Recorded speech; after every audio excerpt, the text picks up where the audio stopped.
Well हमने जो start करना है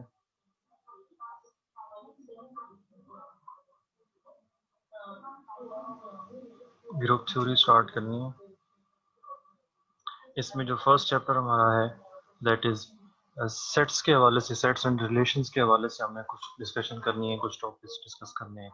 आप लोग मुझे ये बताएं कि अभी तक आप लोगों ने बीएस फोर्थ सेमेस्टर में कौन कौन से मैथमेटिक्स के सब्जेक्ट्स पढ़ लिए हैं? सर डिस्क्रीट न्यूमेरिकल एनालिसिस, जी मैकेनिक्स। जी। कैलकुलस पढ़ी होगी 3 सेमेस्टर में। यस सर, वो cal 1, cal 2 first and second semester cal में पढ़ी थी। कैल 3 नहीं पढ़ी? No sir, not yet. Multi variable. Multi variable. सही, ठीक है। तो सेट्स का कॉन्सेप्ट बेसिकली आपको मैट्रिक और लोअर क्लासेस से भी आ रहा होता है। सेट बेसिकली क्या है, अगर आप जनरल फॉर्म में इसको डिफाइन करें, सेट क्या चीज़ है? आप इसकी जो proper definition. A well-defined collection of distance objects. जी, आप वेल आप लोगों को वाइट बोर्ड क्लियर है? जो मैं लिख रहा हूँ ये क्लियर है आप लोगों को? Yes, sir. किसी जगह पे कोई प्रॉब्लम है तो आप, अदरवाइज आप म्यूट कर लें। अगर आपको प्रॉब्लम आए तो आप फौरन से उसी जगह पे बोल सकते हैं। Well defined collection Of of distinct distinct objects। Starting हमारी थोड़ी सी स्लो होगी बिकॉज मुझे आइडिया है कि न्यू टीचर के साथ एडजस्टमेंट में थोड़ा टाइम लगता है, तो मैं थोड़ा सा स्लो रखूंगा। इजी जो टॉपिक्स हैं उनको ही मैं स्टार्ट कर रहा हूँ ताकि आप मेरे साथ एक जो है कम्युनिकेशन हमारी अच्छी हो जाए। तो फिर उसके बाद मुश्किल टॉपिक्स पे हमने ऑब्वियसली जाना है। सब्जेक्ट्स जो है नॉर्मली ये मुश्किल समझा जाता है, इतना इजी नहीं समझा जाता, बट होप सो इंशाल्लाह अच्छा रहेगा। अच्छा जी, सेट अगर आप मैथ का मैं स्टूडेंट नहीं हूँ, आप मुझे समझाएं कि सेट क्या है। मैं मैथ का स्टूडेंट नहीं हूँ, मुझे आप इजी वर्ड्स में बताएं कि क्या है सर सेट। आपने अभी तो कहा पीएच स्कॉलर है मैथमेटिक्स में। Suppose that for the time being, suppose that I am not a mathematician, so now define यानी व्हाट इज। सर जैसे हमने कोई भी चीज बतानी है, सपोज अगर मैंने किसी क्रिकेट टीम के बंदों के नाम बताने हैं कि जी 5 जी क्रिकेट जो है प्लेयर्स क्रिकेट है, तो मैं उनका नाम एक सेट में मेंशन कर दूंगी। जी जी 5 जी नेम्स यानी कि मैं मेंशन जी कर जी, दूंगी। बिल्कुल तो बिल्कुल इस तरह बिल्कुल से आपने जो सेट्स को हम लिखते हैं, एलिमेंट्स को एक सेट में कंबाइन करके नेम्स को, तो वो एक सेट हम कह सकते हैं। सही कह रही हैं, बिल्कुल ठीक कह रही हैं। आप क्या करते हैं सेट में, आपके पास कोई ऑब्जेक्ट्स पड़े होते हैं, उन पे दो कंडीशंस होती हैं। आपके कलेक्शन होती है, तो पहली चीज है कि वो कलेक्शन होती है। किस चीज की कलेक्शन होती है? ऑब्जेक्ट्स की कलेक्शन होती है। ऑब्जेक्ट्स कुछ भी हो सकते हैं, एलिमेंट्स वो कुछ भी हो सकते हैं, बट उन ऑब्जेक्ट्स की कंडीशन क्या है कि वो आपस में क्या होने चाहिए? डिस्टिंक्ट होने चाहिए। और सेकेंडली वो सारे क्या होने वेल चाहिए? डिफाइंड। वेल डिफाइन होने चाहिए। वेल डिफाइन और डिस्टिंक्ट ही इसकी मेन जो दो दो इसके पोर्शंस हैं, जो इसके आप कह सकते हैं कि इसकी एलिमेंट्स हैं, इसके पार्ट्स हैं, वो दो यही है कि आपका वेल डिफाइन होना चाहिए और डिस्टिंक्ट होना चाहिए। डिस्टिंक्ट और वेल डिफाइन को आप कैसे सेपरेट करते हैं, ये आप कैसे डिफाइन करते हैं? डिस्टिंक्ट का मतलब क्या होगा और वेल डिफाइन का मीनिंग क्या होगा यहाँ पे? वेल डिफाइन मीन्स जो जिस चीज जिस ऑब्जेक्ट की आप बात कर रहे हैं वो आपको 100% क्लियर है कि उसकी प्रॉपर्टीज क्या है, वो किस टाइप का एग्जिस्ट कर सकता है, क्या क्या उसकी और जो है शेप्स हो सकती हैं।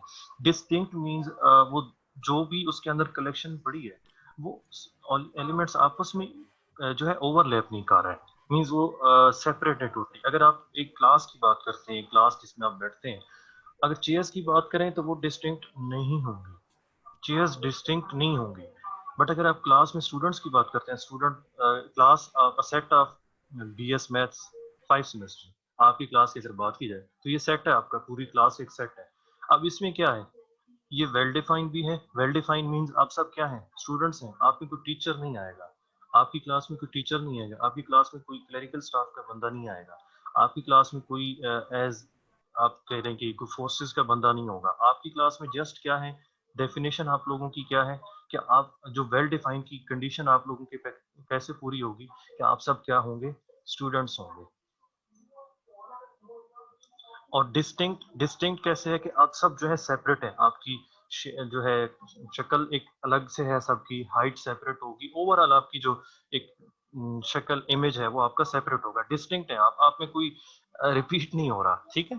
तो ये आपकी, अगर इसी को और थोड़ा सा आप एक्सटेंड करें, आपकी जो डिपार्टमेंट में रूम्स हैं उनकी आप कलेक्शन ले लें, डिपार्टमेंट के जो जितने रूम्स हैं उनकी कलेक्शन ले लें, वो तमाम डिस्टिंक्ट होंगे, सेपरेट होंगे, किसी के साइज छोटा है, किसी के साइज बड़ा है, और वो तमाम वेल डिफाइंड भी हैं। अब क्लासरूम की बात करें तो वो वेल डिफाइंड है, अगर आप ऑफिस रूम्स की बात करें तो वो वेल डिफाइंड है कि आपने कह दिया कि किन किन रूम्स की बात करें जो ऑफिशियल पर्पज के लिए यूज हो रहे हैं। अगर आप क्लासरूम की बात कर रहे हैं तो कलेक्शन ऑफ क्लासरूम में जस्ट वो रूम्स हम कंसिडर करेंगे जो क्लासेस के लिए, लेक्चर्स के लिए यूज कर रहे हैं। तो ये वेल डिफाइन किया, और डिस्टिंक्ट क्या है कि उनकी आप उसमें सेपरेशन आप कर सकें। अगर मैंने जिस तरह कहा है कि जो क्लासरूम में आपकी चेयर्स पड़ी हैं वो डिस्टिंक्ट नहीं होंगी, उसकी रीजन क्या है, डिस्टिंक्ट क्यों नहीं होंगी, क्योंकि वहां पे आपकी चेयर्स सिमिलर है, ठीक है। आप डिस्टिंक्शन नहीं कर सकते कि ये चेयर कल इधर पड़ी थी आज इधर। अब वो अगर तो स्पेसिफिक स्टूडेंट्स आप लोगों ने की हो कि ये मेरी है और ये इसकी है, तो फिर आप उसको कर सकते हैं कि ये सेपरेट है। बट नॉर्मली अगर हम कहें तो ये जो इस तरह की चीजें होती हैं ये डिस्टिंक्ट करना इनमें मुश्किल होता है। बट जो हमारी इंसान और बाकी इस तरह की चीजें, इनमें डिस्टिंक्शन जरूर मौजूद होती है। अब अगर मैथमेटिकली इनमें देखें तो मैथमेटिकली आपके सेट्स कहाँ से स्टार्ट होते हैं, आपका जो स्टार्टिंग सेट है जहाँ से ह्यूमन जो है उसकी स्टार्टिंग होती है मैथमेटिक्स की, वो आपका सेट ऑफ नेचुरल नंबर से स्टार्टिंग होती है। सेट ऑफ नेचुरल नंबर्स कहाँ से स्टार्ट होता है, आपका स्टार्ट होता है 1 1 2 3। अब ये नेचुरल नंबर, जिसको अगर आप उर्दू में जो पढ़े उनको पता है, नेचुरली ये एग्जिस्ट कर रहे हैं। इसको सेकंड नेम इसका क्या है, काउंटिंग सेट भी इसको कहते हैं। कि जब आप चीजें काउंट कर रहे होते हैं किसी भी जगह पे, आप क्लासरूम के अंदर स्टूडेंट्स को काउंट कर रहे हैं, तो आप स्टार्टिंग कहाँ से करते हैं, आप स्टार्टिंग 1 से करते हैं, आप स्टार्टिंग 0 से नहीं कर सकते। जब आप कहते हैं जी, मैं पूछता हूँ जी क्लास में कितने स्टूडेंट्स हैं, आप मुजम्मिल अभी काउंट करेगा, मुजम्मिल करेगा 1 2 3, मुजम्मिल ये नहीं करेगा 0 1 2 3, ठीक है जी। तो आपका ये जो नेचुरल नंबर का सेट है ये क्या है, काउंटिंग सेट भी कहलाता है। कि हम इसमें काउंटिंग जो कर रहे होते हैं यूजुअल लाइफ में, हम प्रैक्टिकल लाइफ में जो यूज कर रहे होते हैं काउंटिंग के लिए यही सेट यूज कर रहे होते हैं। इससे जो नेक्स्ट सेट है हमारा, जो इसके बाद एक whole एडिशन इसमें हुई numbers थी, उसमें कौन सा एलिमेंट नया आया था, उसमें जीरो इंक्लूड हो 0 गया था। इसकी भी बहुत ज़्यादा थ्योरी है, अगर रियल एनालिसिस में इसको डिस्कस किया जाए तो ये इसकी काफ़ी जो है इसकी एक स्टोरी किस्म की बनाई जा सकती है, बट वो हमारा यहाँ पे टॉपिक नहीं है। Set of whole numbers, next जो इससे बड़ा सेट है वो कौन सा है जो नॉर्मली डिस्कस किया जाता है, that is set of integers. इसमें आपके पास होल नंबर्स में जो पॉजिटिव है वो भी आ जाते हैं, और उसके नेगेटिव जो उसके एडिटिव इनवर्सेस हैं वो भी आ यहाँ पे आ जाते हैं। ये जो तमाम नंबर्स हैं इसको एडिट सेट ऑफ इंटीजर्स। ये जो मैथमेटिक्स में जो हम तमाम सेट्स यूज कर रहे होते हैं उनकी मैं बात कर रहा हूँ। उसके बाद हम इससे जो नेक्स्ट सेट हम यूज कर रहे होते हैं that is set of rational numbers. Set of rational numbers के एलिमेंट्स को डिस्क्राइब करना मुश्किल है, इसको हम जनरली लिख देते हैं कि पी और क्यू का, पी रेशो क्यू की फॉर्म में लिखा जा सकता है। पी और क्यू जो है वो सेट ऑफ इंटीजर्स के एलिमेंट्स होते हैं with the condition that Q is non zero. इसको हम रैशनल नंबर्स का सेट कहते हैं। अब रैशनल में ही वर्ड एक आ रहा है रेशो, सो ये रेशोज होती हैं, इंटीजर्स की रेशोज को हम रैशनल नंबर सेट कहते हैं। नेक्स्ट जो एक सेट इसके साथ हम डिफाइन करते हैं सेट ऑफ इररेशनल नंबर। इसकी कोई स्पेसिफिक फॉर्म नहीं है, इसमें जस्ट एलिमेंट्स हम कुछ बता देते हैं कि एक इसकी जो 8 9 क्लासेस में आप इसकी डेफिनेशन पढ़ते हैं, वो एलिमेंट्स की डेफिनेशन क्या होती है कि non terminating and non recurring.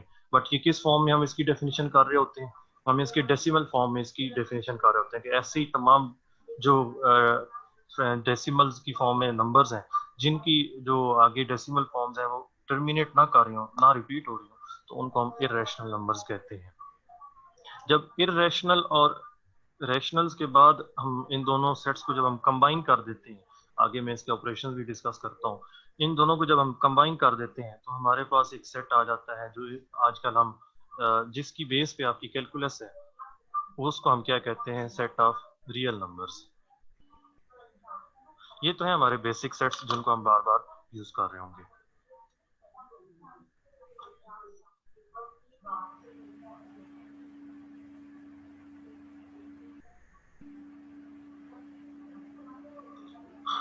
अच्छा जी, सेट को डिनोट करने के लिए दो तीन वेज हैं।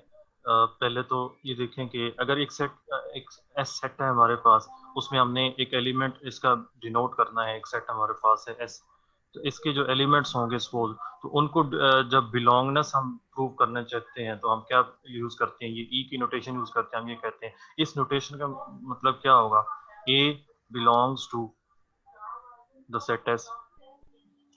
ये कुछ बेसिक टर्म्स हैं, इनको यहाँ पे डिफाइन करना जरूरी है कि जब ग्रुप थ्योरी की थोड़ी सी एडवांस लेवल आता है तो वहाँ पे ये चीज़ें फ्रीक्वेंटली हम यूज़ कर रहे होते हैं, तो कुछ स्टूडेंट्स वहाँ पे पूछ लेते हैं, क्योंकि हमारी तो मैथमेटिक्स की एक लैंग्वेज है तो उसको हमने यूज़ करना होता है। अब जब मैंने शॉर्ट में ये लिख दिया ए बिलोंग्स टू एस, तो आपको फौरन से माइंड में ये आ जाना चाहिए कि हम किस चीज़ की बात कर रहे हैं। डिस्क्रिप्टिव फॉर्म भी होती है, टेबुलर फॉर्म भी होती है, और एक और कौन सी होती है सेट की फॉर्म में, कौन सी हम लिख रहे होते हैं, सेट बिल्डर।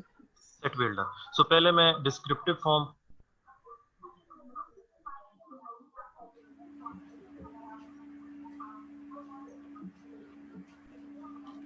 डिस्क्रिप्टिव फॉर्म में जैसे मैंने ऊपर सेट ऑफ नेचुरल नंबर्स लिखा है, जैसे मैंने set of rational set of integers लिखा है, ये तो तमाम फॉर्म्स हैं। अगर मैं एस सेट एक लिख देता हूँ यहाँ पे 1 2 3, तो ये मैंने क्या लिखा है, डिस्क्रिप्टिव फॉर्म इसका लिख दिया कि आपका जो वैल्यूज आ गई हैं मैंने एज इट इज लिख दी है। नेक्स्ट में इसकी जो है सेट बिल्डर नोटेशन थोड़ी सी एक्सप्लेन करना जरूरी है, क्योंकि सेट्स जब हम उसके अंदर ग्रुप थ्री के अंदर यूज कर रहे होते हैं तो वो यहाँ पे बताना जरूरी है। सेट बिल्डर नोटेशन में आप एस सेट को, अगर मैं कोई भी एक सेट यहाँ पे ए सेट लिख देता हूँ, तो इसमें अगर मैं पहले लिख देता हूँ कि x belongs to natural number and x is less than 10, तो आपने इस सेट बिल्डर नोटेशन में क्या करना होता है, सबसे पहले उसके एलिमेंट्स की जनरल फॉर्म बता देते होते हैं कि वो किस फॉर्म के एलिमेंट्स हैं। आपने यहाँ पे क्या बताया कि वो इसमें वो वाले एलिमेंट्स हैं जो नेचुरल नंबर के एलिमेंट्स होंगे, और कहाँ तक होंगे आपने ये साथ एक्सप्लेन कर दिया कि x must be less than 10, और नेचुरल नंबर में से लेस देन 10 जो तमाम नेचुरल नंबर्स हैं वो यहाँ पे आ जाएंगे। Descriptive sorry set builder notation में हम इसको इस फॉर्म में लिखते हैं। 10 इंक्लूड नहीं होगा क्योंकि रिस्ट्रिक्ट इनइक्वालिटी का साइन आ रहा है इसमें।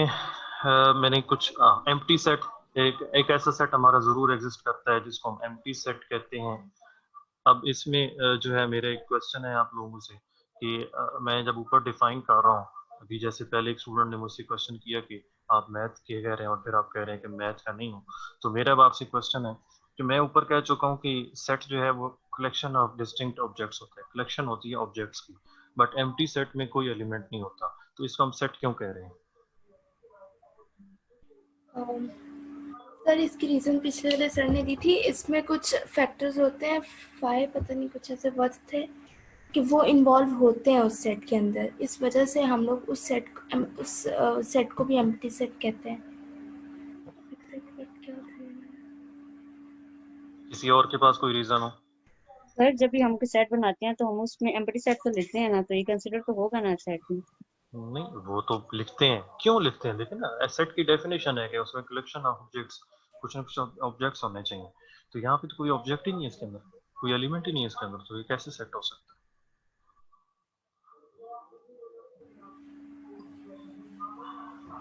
सर एम्प्टी सेट हर सेट का सबसेट होता है। ठीक है जी, मुझे अभी तक आंसर नहीं मिला, अभी तक जो है मैं इसको पेंडिंग कर रहा हूँ, या आप लोगों ने इसके बारे में सोचना है और मुझे फिर आंसर करना है नेक्स्ट लेक्चर तक। ठीक है जी। अब पावर सेट यहाँ पे आप डिफाइन करते हैं, पावर सेट किस तरह से डिफाइन करते हैं, पावर सेट ऑफ एक्स, अगर आपके पास एक्स एक यूनिवर्सल सेट है, universal set normally students confuse कर देते हैं कि यूनिवर्सल सेट क्या है, वो हमेशा जो है वो 1 2 3 अप टू 20 या कुछ इस तरह का सोच रहे होते हैं कि क्या होगा।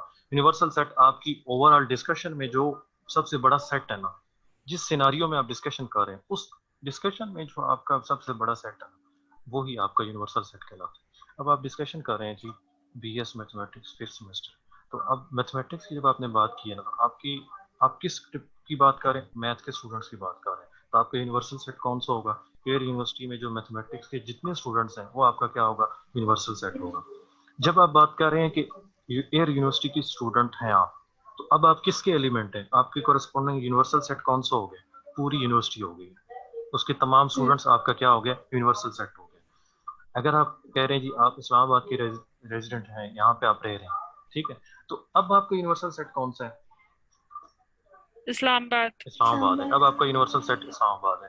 तो universal set situation to situation vary करता है। आपको या तो क्वेश्चन के अंदर अगर मैथमेटिकली देखें तो क्वेश्चन के अंदर आपको डिफाइन होगा कि क्या है यूनिवर्सल सेट, आपने ऐसे ही इसको कंसिडर नहीं कर लेना। अब यूनिवर्सल सेट इसके कॉरेस्पॉन्डिंग हम इसके सबसेट्स कंसिडर कर रहे होते हैं। इसके सबसेट्स में हम एक तो इसका सबसेट फाइव लिख रहे होते हैं, और बाकी आप लोगों को पता है छोटी क्लासेस में आप पढ़ के आते हैं, दो इसके सबसेट्स जो है वो हमेशा एग्जिस्ट करते हैं, एक एक्स होता है और एक फाइव इटसेल्फ होता है, फाइव जो है और एक एक्स इटसेल्फ होता है।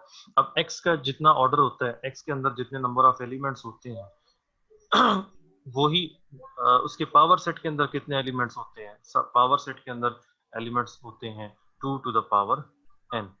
अगर x के अंदर जो है सपोज x हैव 3 एलिमेंट्स, जैसे मैंने ऊपर x लिखा हुआ है, x के अंदर अगर 3 एलिमेंट्स हैं तो इसके टोटल कितने सबसेट्स बनाए जा सकते हैं, इसके जो पावर 2 की पावर 3। हाँ 2 जी की पावर 3 8। जी, सो 2 to the power 3 8 इसके सबसेट्स बनाए जा सकते हैं। यहाँ तक इसमें पावर सेट की डिस्कशन हो गई। आई डोंट थिंक सो इसमें फर्दर हमें डिस्कशन की कोई खास ज़रूरत है। हम आगे सबसेट्स को मैं शॉर्टली डिस्क्राइब करता हूँ। सबसेट क्या होता है, एक सेट जो है दूसरे सेट में अगर प्रॉपरली कंटेन कर रहा है, कंटेनमेंट जो है वो एज सच आपको ज़रूर माइंड में रखनी चाहिए। कंटेनमेंट प्रॉपर डेफिनेशन जो है वो तो इधर है, सेट बी इज सर जी सर ये जो आपने ऊपर लिखा है p of x is equal to 5 से लेके x, तो आपने कहा ये हमेशा होता है कि मुझे ये क्या है, कैसे हमेशा होता है, किस चीज में कोई हमेशा होता एग्जांपल लेकर मैं आपको समझा देता हूँ, अभी जिसकी बात कर लेता हूँ। इसको हम डिनोट कैसे करते हैं, सबसेट ऑफ बी को डिनोट कैसे करते हैं। अच्छा जी,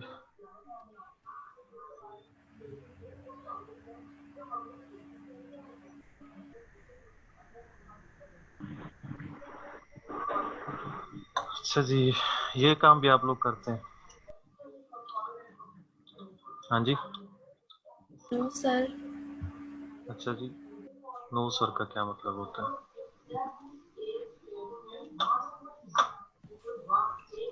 चैटिंग में किसने मैसेज किया?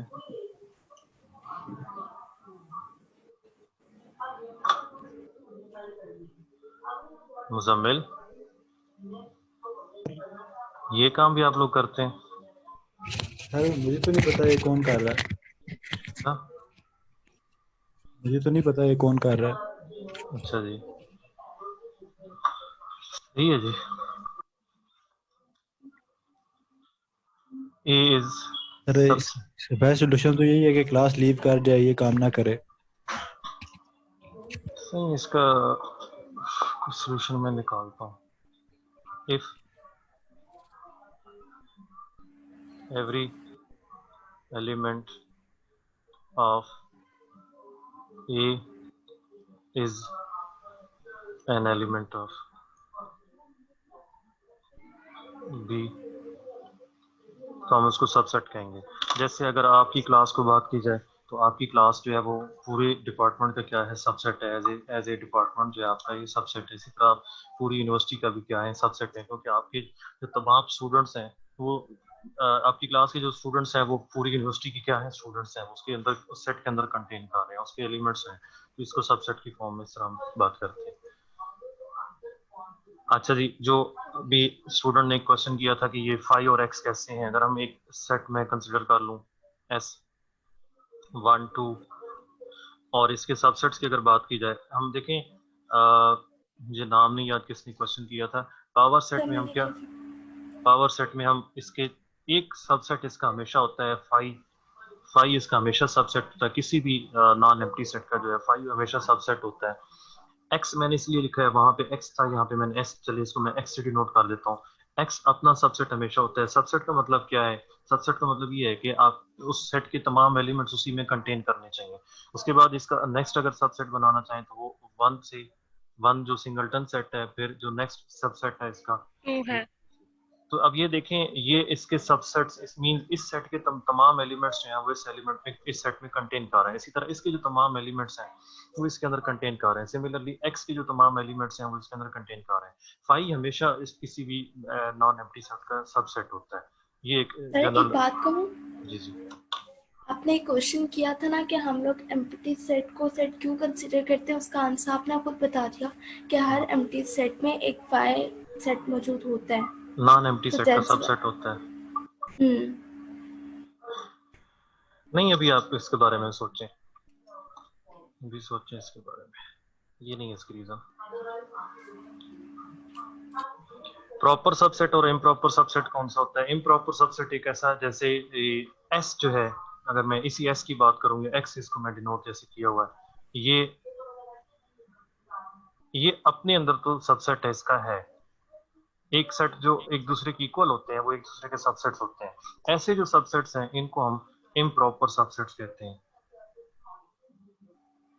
प्रॉपर सबसेट वो होता है कि जैसे मैं अगर इसमें से सबसेट की बात करूं, वन वाला जो सबसेट है वो सबसेट है एक्स का, तो इसमें कंडीशन ये होती है कि कम से कम एक ऐसा मिनिमम एक ऐसा एलिमेंट जरूर होना चाहिए जो जो सुपर सेट, देखे ना, ये सबसेट है इसका एक्स का, और ये जो सेट है, ये जो जिसमें कंटेन कार है, ये इसका सुपर सेट कहलाता है। ये एक दूसरे के अपोजिट टर्म्स होती हैं, subset, super set, subset and super set. तो सुपर सेट के अंदर अगर मिनिमम एक एलिमेंट भी उससे ज्यादा हो सबसेट से, तो हम ये कहते हैं कि ये जो सबसेट है, ये कौन सा सबसेट है? ये प्रॉपर सबसेट है। ये टर्म्स यहीं पे क्लियर कर ले, मैंने एंड पे जाके जब ग्रुप थ्योरी की टर्म्स बता रही होनी है तो वहां पे मैंने नहीं बताना कि प्रॉपर क्या है और इम्प्रॉपर क्या है।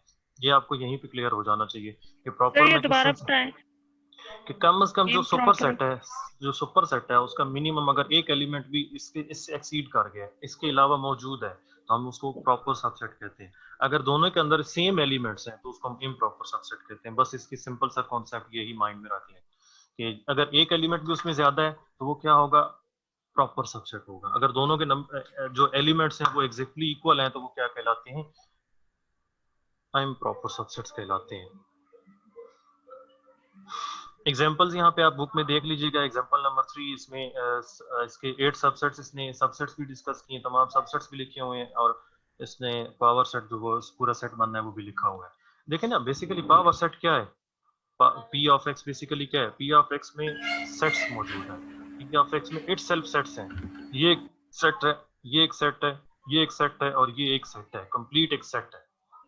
जैसे आप कहें कि जी सिटीज में सिटीज है, क्लास में क्लास है, ठीक है, मतलब जहाँ पे ह्यूमन बीइंग्स रह रहे हैं, आप उस सिटी को बात करें तो उसके अंदर सेक्टर्स हैं इस्लामाबाद में, सिटी के अंदर टाउन्स हैं, तो वो एक इटसेल्फ एक पूरा सेट बन जाता है, सेपरेट उसकी डिस्टिंक्शन हो जाती है। ठीक है जी।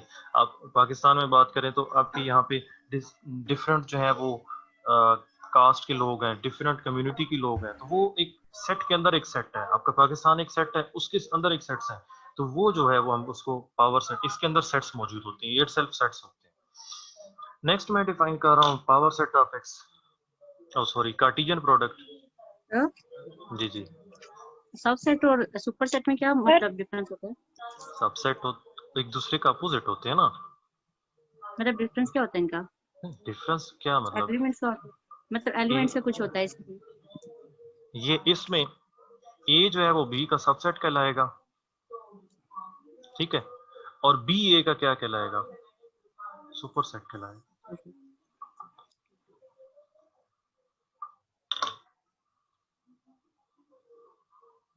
सही, दरम्यान में जो साइन डाला हुआ है इसको आपने पीछे इक्वल टू बोला था, इक्वल टू है कोई? नहीं नहीं, इक्वल नहीं है, सबसेट के लिए यूज करते हैं ये। अगर डिफरेंट बुक्स में डिफरेंट नोटेशंस हैं, जब उसने बुक वाले ने प्रॉपर को यूज करना हो तो फिर ये नोटेशन यूज करता है। डिफरेंट बुक्स वाले डिफरेंट नोटेशन यूज कर रहे हैं। प्रॉपर के लिए यूज करते हैं और इम्प्रॉपर के लिए नीचे इक्वालिटी का साइन भी लगा देते हैं।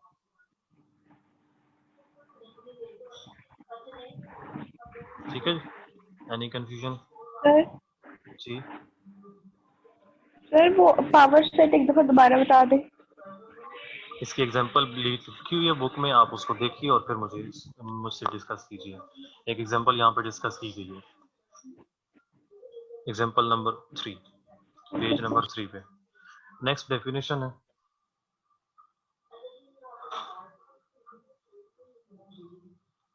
कार्टेशियन प्रोडक्ट की। कार्टेशियन प्रोडक्ट अगर हमारे पास दो सेट्स हैं, मैं दो सेट से ही इसकी डिफाइन करता हूँ। दो सेट्स हमारे पास अगर हैं, एक सेट है 1 2 3 और दूसरा सेट जो है उसमें हम एलिमेंट्स कुछ और सपोज कर लेते हैं 4 5 6। तो इसमें कार्टेशियन प्रोडक्ट हम किस तरह से डिफाइन करते हैं? नॉर्मली तो इसके लिए टेबल जो है वो कंस्ट्रक्ट किया जाता है। आप इस साइड पे इसके बी के एलिमेंट्स लिख लें। ये काम आप लोग नॉर्मली फर्स्ट ईयर में भी कर रहे होते हैं, जब आप प्रोबेबिलिटी के चैप्टर में होते हैं वहाँ पे भी ये काम कर रहे होते हैं, बट वहाँ पे आप उसके सैंपल स्पेस बना रहे होते हैं। हम इसको किस लिए यूज कर रहे हैं? हम इसके कार्टेशियन प्रोडक्ट को डिफाइन करने के लिए यूज कर रहे हैं। आप क्या इसके तमाम एलिमेंट्स आपस में ज्वाइन करते हैं। ज्वाइन कैसे करते हैं? रिलेट करते हैं। बेसिकली ज्वाइन ना कैसे, आप इसको रिलेट कर रहे होते हैं। ये जो तमाम ऑर्डर पेयर्स आपके पास बन रहे होते हैं, ये कार्टेशियन प्रोडक्ट के एलिमेंट्स होते हैं, और ये इटसेल्फ क्या होते हैं? तमाम जो एलिमेंट्स हैं ये रिलेशंस फॉर्म कर रहे होते हैं। ये क्योंकि दोनों सेट के एलिमेंट्स को रिलेट कर रहा होता है ये जो मेथड होता है, इसलिए हम इनके जो एलिमेंट्स हैं इनको एक एलिमेंट पिक कर लें या एक से ज्यादा एलिमेंट्स पिक कर लें, तो ये इटसेल्फ क्या होते हैं? ये रिलेशंस होते हैं।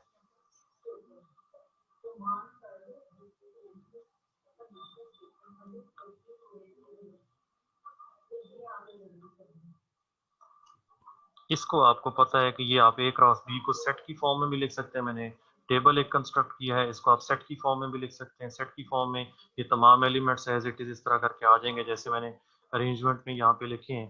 तमाम एलिमेंट्स यहाँ पे आ जाएंगे। मैं इसको कंप्लीट नहीं लिख रहा, आपके पास ये तमाम एलिमेंट्स जो टेबल में मैंने बना दिए हैं वो यहाँ पे आ जाएंगे। इसको हम कहते हैं दो सेट्स का कार्टेशियन प्रोडक्ट। इसके जो सबसेट्स होते हैं हम उनको क्या कहते हैं? जी जी जी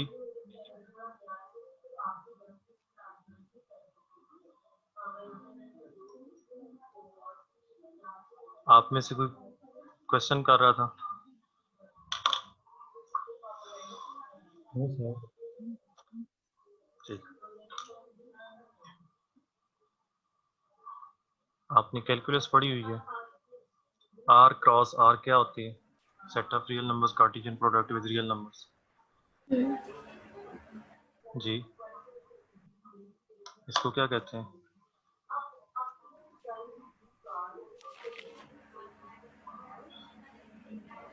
जी, आर क्रॉस आर क्या होती है?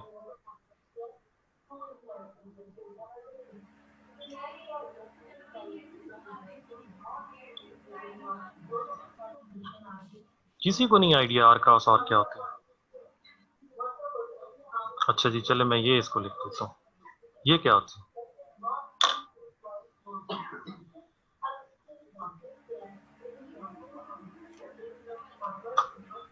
नहीं पता जी? No sir. आर स्क्वायर का नहीं पता?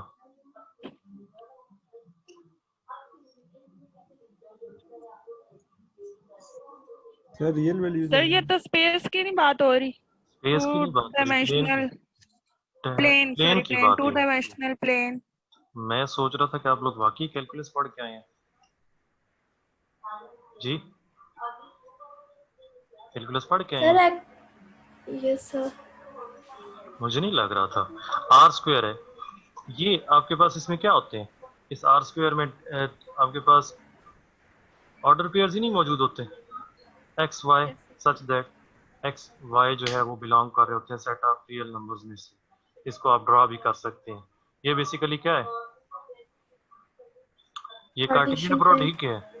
एक आपके पास ये रियल लाइन मौजूद है, एक्स एक्सिस वाली रियल लाइन मौजूद है, और एक आपके पास वाई एक्सिस वाली रियल लाइन मौजूद है। ये दोनों का आप क्या करते हैं? कार्टेशियन प्रोडक्ट लेते हैं, और इनके कॉरेस्पॉन्डिंग आपके पास ऑर्डर पेयर्स आ रहे होते हैं एक्स वाई प्लेन के अंदर। इसको एक्स वाई प्लेन जो आप कह रहे होते हैं। बहुत ट्रिवियल सी एग्जांपल है कार्टेशियन प्रोडक्ट क्या है। आगे रिलेशन की डेफिनेशन लिखी हुई है, जैसे मैंने ऊपर कार्टेशियन प्रोडक्ट जब लिख रहा था वहीं पे मैंने आपको बता दिया था कि इसका कोई भी एक सबसेट हम पिक कर लेते हैं। जो कार्टेशियन प्रोडक्ट हम बना रहे हैं उसका कोई भी एक सबसेट पिक कर लेते हैं, तो वो जो सबसेट है वो क्या कहलाता है? उसका Relation रिलेशन कहलाता कहलाता है। ठीक है, डेफिनेशन यहाँ पे लिखी हुई है, रिलेशन और इसको थोड़ा सा उसने चेंज किया हुआ है, R is a subset of A cross B. और इसमें आप A cross A comma B जो आपके पास ऑर्डर पेयर की फॉर्म में एलिमेंट्स आ रहे होते हैं, इसको आर में से अगर बिलोंग करा रहे हैं, इट मींस क्या होता है, ए इज रिलेटेड विद बी। ए जो है वो उसका रिलेशन है बी के साथ। कोई सबसेट उसके कोई भी डिफाइन हो सकता है। ऑब्वियसली जब भी रिलेशन हम डिफाइन करते हैं तो उसमें कोई ना कोई रूल डिफाइन करते हैं कि इसके अकॉर्डिंगली आपस में रिलेट हो रहे होंगे। ठीक है जी, A is related with B. Equality relation आपके पास बहुत ट्रिवियल सा रिलेशन है, आप लोग पहले भी यूज करते आ रहे हैं।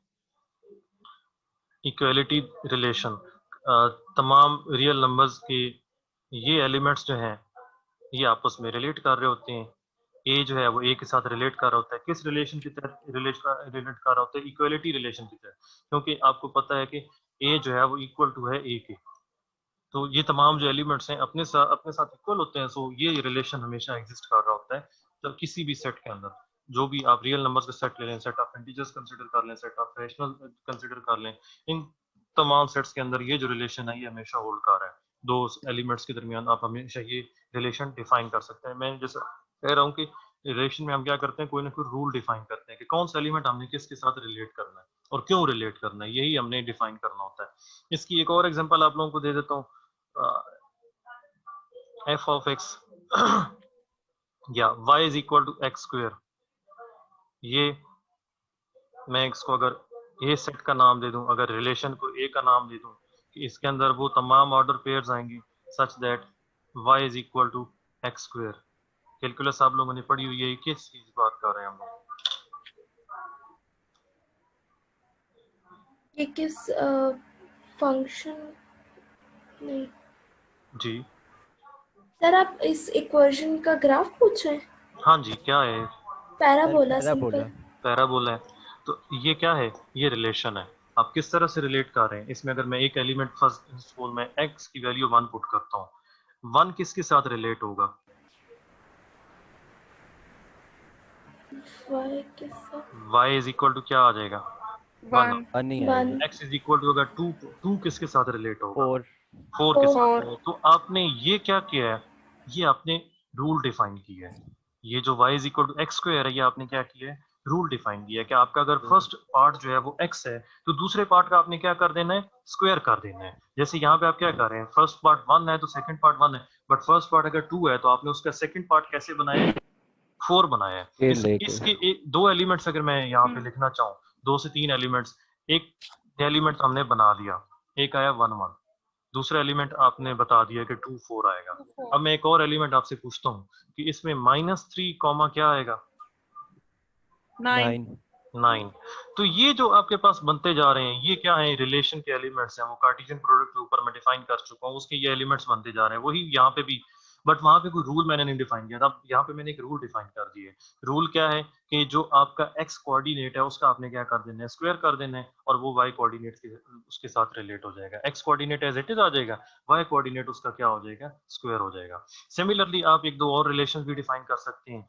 एग्जाम्पल यहाँ पे बुक के अंदर भी मौजूद है कि आप कैसे डिफाइन कर सकते हैं।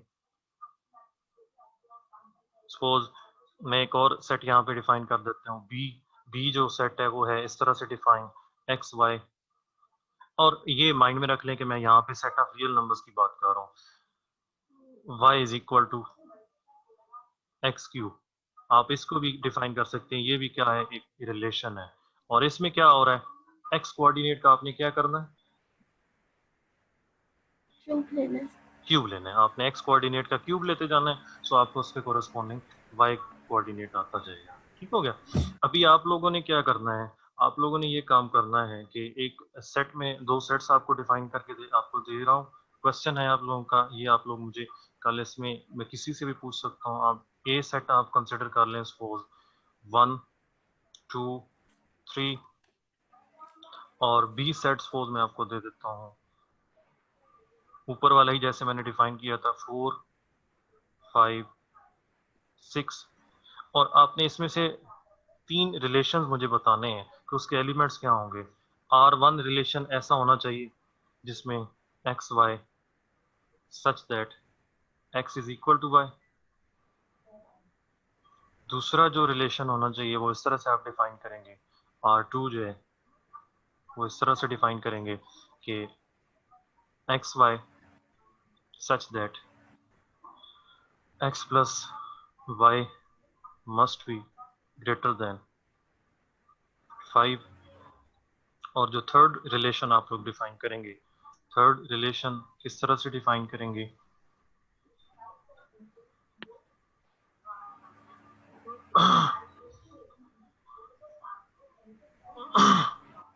x plus y must be less than 10।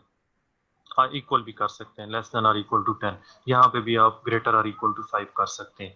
ये 3 रिलेशंस आपने मुझे इनके एलिमेंट्स बताने। जैसे मैंने यहाँ पे आपको एलिमेंट बताया ना, आपको मैंने कहा कि जी x y such that y is equal to x square, तो मैंने 3 एलिमेंट्स आपको इसके बता दिए।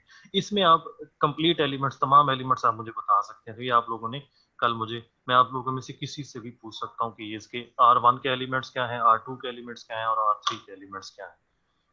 कोई कंफ्यूजन हो, यहाँ तक जो लेक्चर हमने किया इसमें कोई कंफ्यूजन हो किसी को?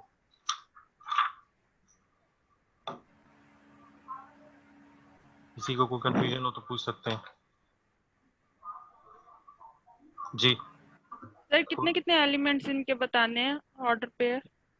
जितने बनते जाए। सर फर्स्ट के तो काफी सारे हैं।